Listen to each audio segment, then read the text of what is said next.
The Premier League are still very much committed to finishing the 2019-2020 season. They met today. There was speculation about what they would conclude. There will be a vote, though, on May the 8th to decide how they will go forward, but they will not be following in the footsteps of France, who, of course, earlier in the week called off their season.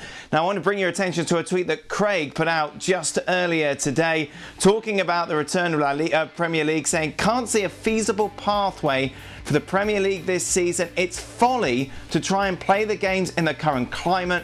Scrap the season and concentrate on the 2020-21 and a way forward financially for all involved." Well, let's welcome in Don and Craig now. Craig, why the rush? Why do you feel it should be stopped now? Because I think we're at a point where we're in danger of, amongst other things, disrupting the following season as well. And I think, you mentioned France. They've made a decision. You mentioned the Premier League. I'm not going to go down that road. I would say at this moment in time, I think it may be inevitable that they will have to go down that road. When I say scrap the season, I don't mean void the season. I mean, they work out the placings in regards to points per game where we are now, i.e. Liverpool would be the champions.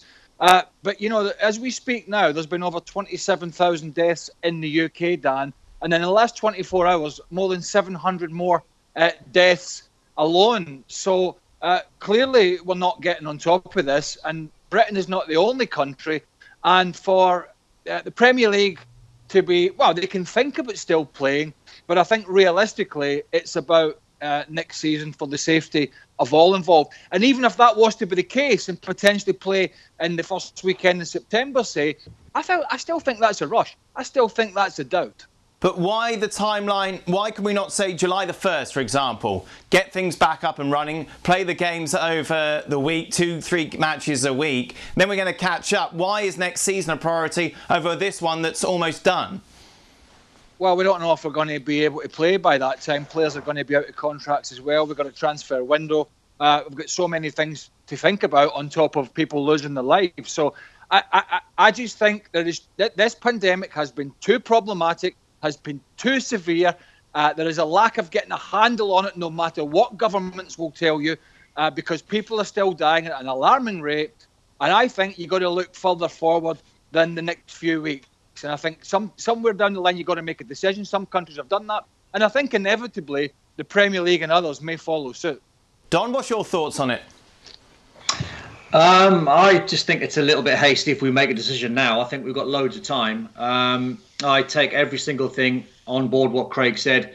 And it's actually difficult to argue when you talk about human lives being lost. It is difficult to try and put forward a sporting possibility. But I think for the Premier League, they're doing the right thing. They're trying to wait like everyone. We're living in this pandemic at the moment, hour by hour, day by day, and things will change. It will maybe get worse for a day or two, and maybe then get better. We don't know. That's the climate we're living in. So the Premier League, like any other industry, they are trying to put plans into place for whatever happens down the road. Then we don't know how long that's going to be. So I just think, the 1st of May is very early. As you said, Dan, in your question to Craig there, we could leave it another month or two. There's no rush, really. We don't have to live by the guidelines of Premier League starting when it normally starts. Next season could be put back by 2, 3, 4 months. It might have to be the case. It's a really unusual scenario we find ourselves in, and it's going to take a lot of heads to get together and come up with the right decision. But it's pointless rushing into a decision today where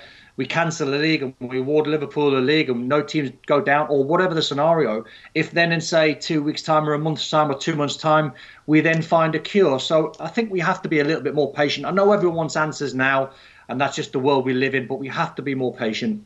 Don, you're putting the season back potentially 2, 3, 4 months. You don't even know if you're going to be able to finish this season.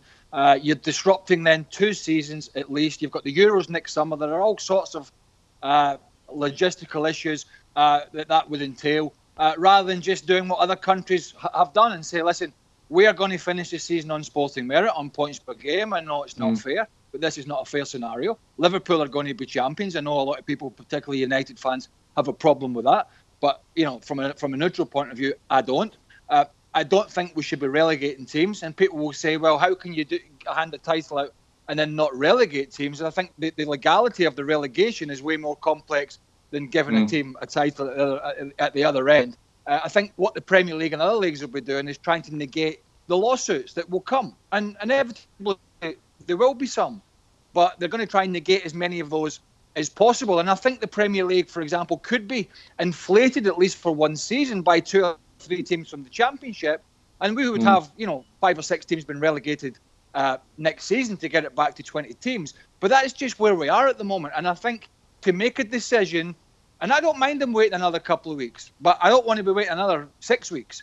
But I think a decision will have to be made soon. And I don't have a problem with finishing this season. I'd love to see it been played. I, as much as anybody, do not want the season to be cut short. But it is what it is. Unless a magic vaccine pops up in the next 48 hours, this thing's not going to go away. And I just think to disrupt 2 seasons and put people's health at risk is way too big a challenge than just saying, listen, we need to take this on the chin. We need to have the priorities of everybody involved at stake here and make the correct decision. And I think to try and disrupt 2 seasons and get some games played behind closed doors and put people's safety at risk, it's just too much to ask. There's going to have to be something that goes on, and logistics is not my forte, so how on earth you try and do it? But obviously we've got a World Cup, a Winter World Cup in the Premier League coming up in 2022, so maybe you could use that and try and shift the dates. And as I said, logistics are very hard, and trying to get your head around when the games and shifting the World Cup and all of that would actually happen. But that has to be shifted. The Premier League at some point in a Winter World Cup is going to have to come up with something in 2022 when the World Cup goes ahead. So I'm trying to be positive, Craig. I hear what you're saying, and it's hard to actually, argue the point. I'm just trying to be really positive. I'm trying to also be patient. And at the same time, I'll still go back to what I think the Premier League stance is. They're like any other industry. They're waiting for the World Health Organization and the government guidelines to try and then give them a better idea on what to do going forward. Thanks so much for watching ESPN on YouTube. And for more sports highlights and analysis, be sure to download the ESPN app. And for premium content and live streaming, subscribe to ESPN Plus.